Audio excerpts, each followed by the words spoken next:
에도시대 당시 죄를 지은 사람에게 내려지는 가장 큰 형벌은 당연히 사형이었습니다. 죄질에 따라 참수하는 것에서 끝나기도 하고 잘린 머리를 효소하거나 몸통은 시험배기로 활용하는 등 사형에도 여러 가지 방법이 존재했습니다. 목숨을 빼앗지는 않지만 사형 다음으로 강도가 높은 형벌로는 엔토로 불리는 유배형이 있었습니다. 에도에서 재판을 받은 후 귀양살이가 정해진 죄인들은 지금의 도쿄에서 약 290km 정도 떨어져 있는 섬 하치조오지마를 비롯 죄질에 따라 미이지마, 오오시마, 미야케지마 등 이즈반도 주변 7개 섬에 유배되었습니다. 이렇게 섬에서 귀양살이를 하는 죄인들을 일본어로 루닌이라고 불렀습니다. 임진왜란 당시 약관인 아이의 총대장으로 임명되어 조선을 침략한 우키타 히데이에라는 다이묘가 있습니다. 이후 세키가하라 전투에서 서군의 주력으로 참전했다가 패한 우키타 히데이에는 사츠마로 도주했지만 결국 체포되고 맙니다. 처갓집 덕분에 사형은 면한 우키타 히데이에, 하지만 귀양살이에 처해지면서 루닌이 되고만 히데이에는 도쿄에서 비행기로 1시간 정도를 날아가야 도착할 수 있는 머나먼 섬 하치조오지마 귀양살이 1호로 기록된 이후 무려 50년 유배 생활 끝에 84세를 일기로 섬에서 생을 마감하였습니다. 1606년 우키타 히데이에로부터 시작되어 에도시대 이후 메이지 4년까지 265년의 기간 동안 1900명에 달하는 죄인들이 귀양살이를 했던 섬 하치조오지마. 오늘은 하치조오지마에서의 귀양살이 생활에 대해서 알아보도록 하겠습니다. 에도시대 당시 귀양살이형을 언도받은 죄인들은 수감되어 있다가 1년의 봄, 가을 두 차례에 걸쳐 결정된 섬으로 보내졌습니다.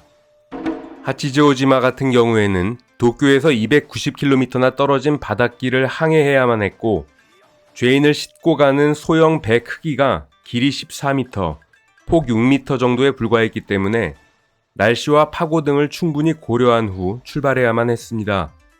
상황이 이렇다 보니 최종 목적지인 하치조오지마까지 이동하는데 보통 6개월 정도 걸렸다고 합니다. 육로를 통해 호송된 죄인들은 이즈반도의 시모다에서 배를 타고 니이지마에 도착합니다. 니이지마에서 유배 생활하는 죄인들을 하선해주고 배는 다시 시키네지마를 거쳐 미야케지마에 도착합니다. 미야케지마에서 수일에서 수개월 동안 바람을 기다렸다가 적절한 시기에 다시 배를 출발시켜 비로소 최종 기착지인 하치조오지마에 죄인들을 내려놓을 수 있었던 것입니다.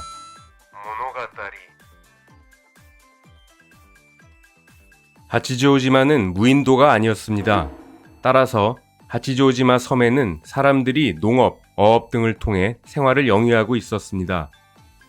에도에서 배를 통해 실려온 외지인들은 범죄자들이었기 때문에 하치조오지마 원주민들에게 멸시를 받았을 것으로 생각할 수 있지만 대다수의 죄인들이 정치범이었고 많은 죄인들이 에도의 선진 문물을 전파하는 역할을 하고 있었기 때문에 역설적이게도 하치조오지마는 귀양살이 온 사무라이 계층, 서민 계층의 지식과 기술을 활용해 발전을 꾀할 수 있었던 것입니다. 가뭄에 콩나듯 들려오는 사면 소식 이외에 정상적으로는 섬에서 나갈 방법이 없었기 때문에 죄인들은 섬 안의 할당된 마을에 정착해 살면서 비교적 자유로운 생활을 영위할 수 있었습니다. 하지만 생계를 스스로 책임져야 했기 때문에 생계 능력이 없는 여자 죄수들은 몸을 파는 경우가 많았다고 합니다. 충분한 돈을 소지하고 유배 생활을 시작하는 정치범도 있었는데요. 도쿠가와 이에야스의 증손자이자 다카다번 사무라이였던 나가미 나가요시라는 인물이 있었습니다. 나가요시는 집안 싸움에 휘말려 유배 생활을 시작하게 됐지만 자금력이 충분해 생활에 문제가 없었습니다. 하지만 1701년 섬에 기근이 닥치자 귀양살이자를 포함한 많은 이들이 굶어 죽었고 이때 나가미 나가요시 역시 1,000량이 든 돈상자를 끌어안고 기근으로 사망했다고 합니다. 섬에서는 돈이 있어도 식량을 구할 방법이 없었기 때문에 기근이 닥치면 쌀 현물이 아닌 재화들은 큰 의미를 갖지 못했습니다. 흥미로운 이력을 가진 죄인들 프로필을 살펴보도록 하겠습니다. 앞서 설명했듯이 1호 죄인은 50만 석이 넘는 영지를 몰수당한 다이묘 출신 정치범 우키타 히데이에였고요. 야마모토 효스케라는 사람은 지인이 블로우건으로 제비 잡는 것을 지켜봤다는 이유로 본의 아니게 살생금지령을 위반하면서 하치조지마에서 14년을 살았습니다.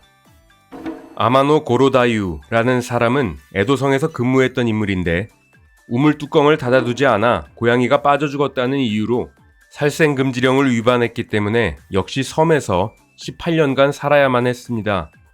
병든 말을 버린 이자에몬 역시 살생금지령 위반으로 하치조지마에서 6년의 시간을 보내야만 했습니다. 문화 전달 측면을 한번 살펴볼까요? 와다 도자에몬은 고구마를 말린 보존식품 긴바시를 만들었고요. 간베는 두부 제조법을 전파했습니다. 그 외 하치조지마에서 처음으로 장사를 시작한 죄수들도 있었고 석공기술을 전파한 죄수도 있었습니다. 하치조지마 주민들에게 글과 주판을 가르친 죄수, 고구마에서 소주를 추출하는 기술을 전파한 죄수, 누에고치를 활용하는 방법을 전달한 죄수, 하치조지마 8경을 선정한 죄수, 하치조 실록이라는 상세 정보서를 저술한 죄수, 메이지 시대에 유배 생활을 하면서 근대학교를 설립한 죄수도 있었으니 하치조지마에서 죄수들을 환영했을 수도 있겠다라는 생각이 들기도 합니다. 이들 중에 압도적인 스토리를 남긴 인물이 한 명 있는데요. 기사부로라는 죄수였습니다.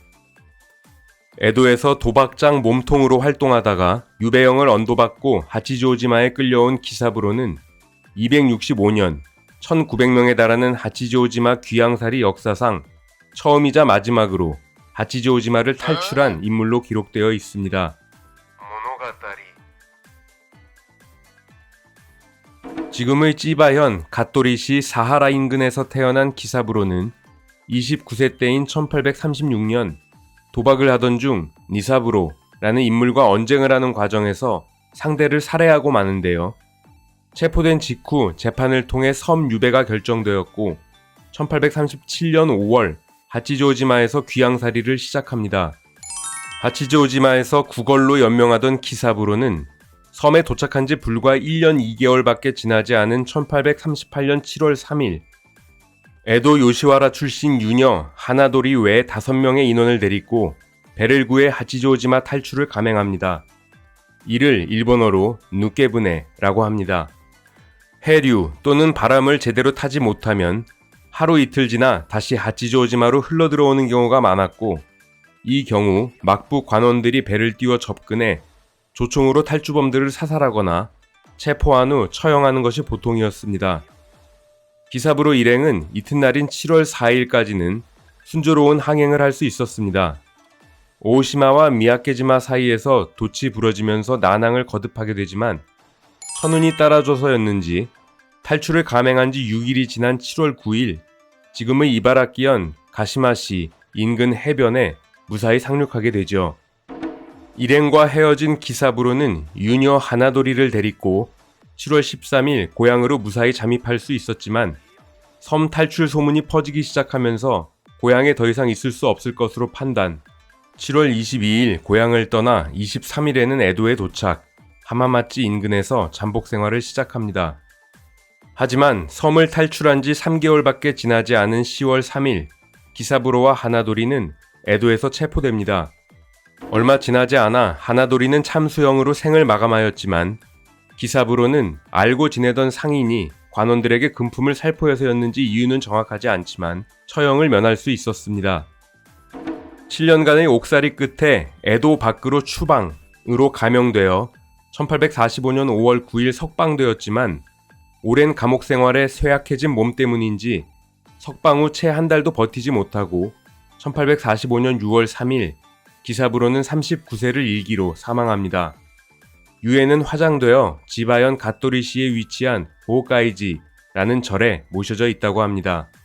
한편의 만화 같은 기사부로의 탈출 스토리는 2006년 루닌이라는 제목의 영화로 제작되었는데요.